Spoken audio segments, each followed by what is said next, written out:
Venice looks almost impossible at first glance, a city of stone palaces, churches, bridges, and narrow lanes seemingly floating on water. Instead of cars and avenues, there are boats and canals.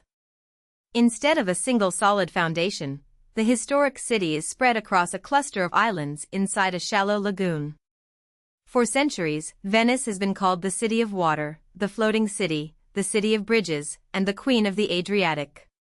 But those names only hint at the larger story. Venice was not just a beautiful place. It was once one of the most powerful maritime republics in the world, a center of finance, trade, shipbuilding, art, and music. Its history explains why this fragile city became so wealthy, why it influenced the wider Mediterranean, and why today it is admired and endangered at the same time. Geographically, Venice sits in northeastern Italy, in the region of Veneto, inside the Venetian lagoon. The lagoon is a shallow enclosed bay lying between river mouths, protected from the open Adriatic Sea by long barriers of land and sand. This environment shaped everything about Venice. The historic center was built across 126 islands, separated by open water and canals, and linked by hundreds of bridges. The wider municipality also includes mainland districts and other lagoon islands, meaning that the famous island city is only one part of modern Venice. Most residents now live on the mainland, while the historic center has a much smaller population than its global image might suggest.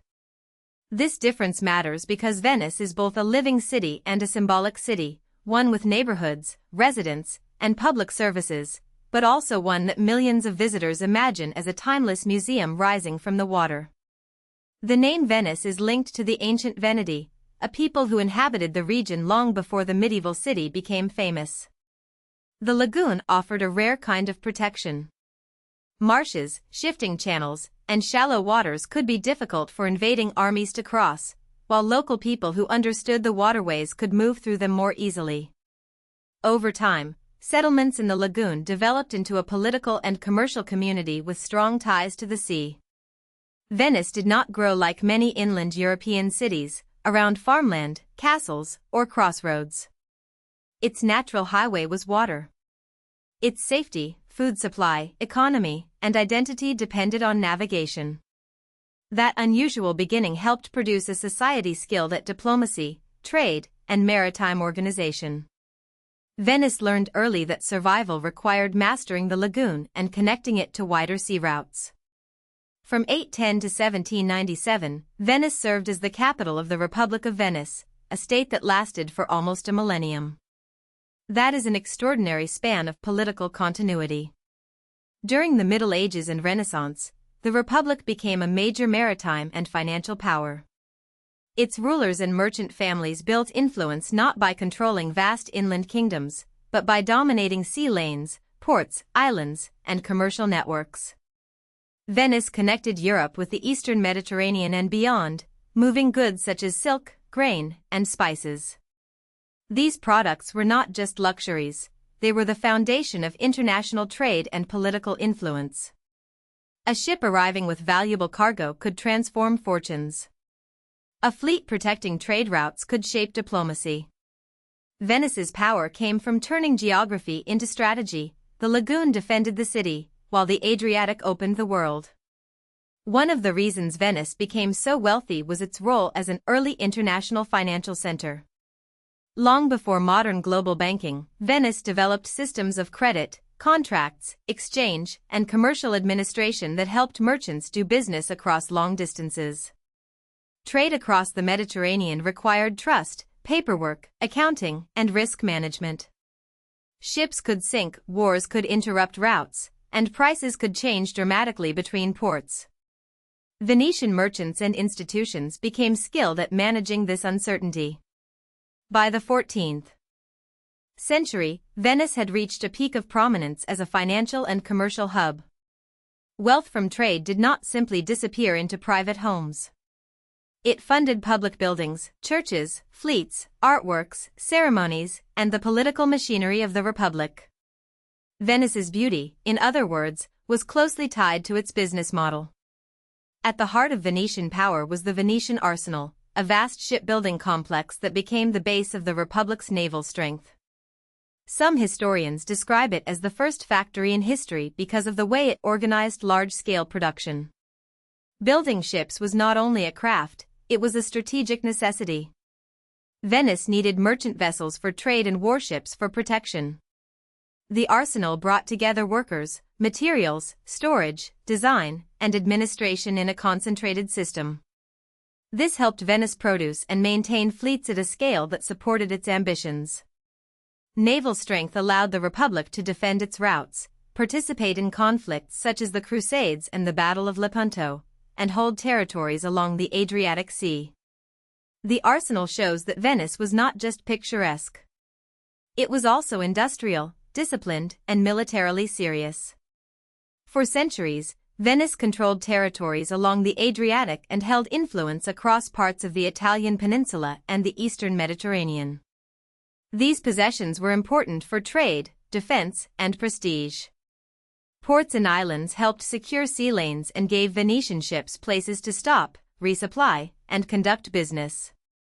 This network also spread Venetian architecture, artistic styles, administrative habits, and cultural influences far beyond the lagoon. Even today, traces of Venetian rule can be seen in coastal cities around the Adriatic, where fortifications, squares, and buildings carry echoes of the Republic. Venice was sometimes called La Dominante, meaning the dominant or the ruler, and La Serenissima, the most serene. These titles projected authority and stability. They also reveal how Venice understood itself, not as an isolated city, but as the center of a sea-based civilization.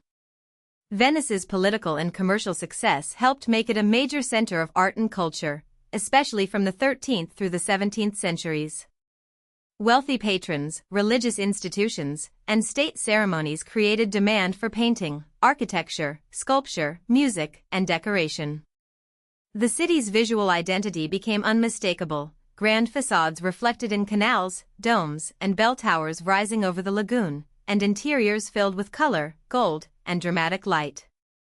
Venice played an important role during the Italian Renaissance, but it developed its own artistic personality. Its painters were famous for rich color and atmosphere, qualities that suited a city where water and light constantly changed the visual landscape. Culture in Venice was never separate from power. Art helped express devotion, advertise wealth, celebrate victories, and turn the Republic's public spaces into stages of prestige. Venice also shaped the history of music. The city was important in the development of instrumental and operatic traditions, and it was the birthplace of Baroque composers Tommaso Albinoni and Antonio Vivaldi. Music flourished in churches, theaters, institutions, and public celebrations. In a city built around ceremony, sound mattered. Processions, religious services, civic rituals, and performances all contributed to Venice's atmosphere. Opera, in particular, became part of the city's cultural economy, drawing audiences and encouraging artistic innovation. Venice's musical history reminds us that the city was not only seen, it was heard. Its bells, choirs, strings, voices, and theater culture formed another layer of identity.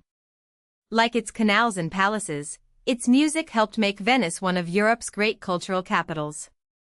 The long sovereignty of Venice ended in 1797, when Napoleon brought the Republic to an end. After nearly 1,000 years, the city-state that had once ruled sea routes and managed a far-reaching commercial empire lost its independence. This marked a turning point from Venice as a ruling power to Venice as a historic city within larger European states. In 1866, Venice became part of the Kingdom of Italy. The transition did not erase its past, but it changed its role. Venice was no longer the capital of an independent republic with its own maritime empire. Instead, it became a city whose former power was preserved in architecture, archives, monuments, and memory. The palaces along the Grand Canal became evidence of a vanished political world, still visible but no longer sovereign. Today, Venice remains one of the most famous destinations on Earth. It is repeatedly ranked among the world's most beautiful cities and is often described as one of Europe's most romantic places. In 1987, Venice and its lagoon were inscribed as a UNESCO World Heritage Site, recognizing the extraordinary value of the city and its environment together. That pairing is important. Venice cannot be understood without the lagoon. The water is not just scenery, it is the city's foundation, defense system, transportation network, and constant challenge. Visitors come for gondolas, bridges, masks, churches, museums, and the dreamlike experience of moving through a city without cars. But behind the dream is a complicated urban reality. Venice must serve tourists, protect heritage, support residents, and maintain infrastructure in an environment that is always shifting. The very qualities that make Venice extraordinary also make it vulnerable. In the 21st century, the city faces over-tourism, pollution, high tides, and the effects of large cruise ships passing too close to historic buildings.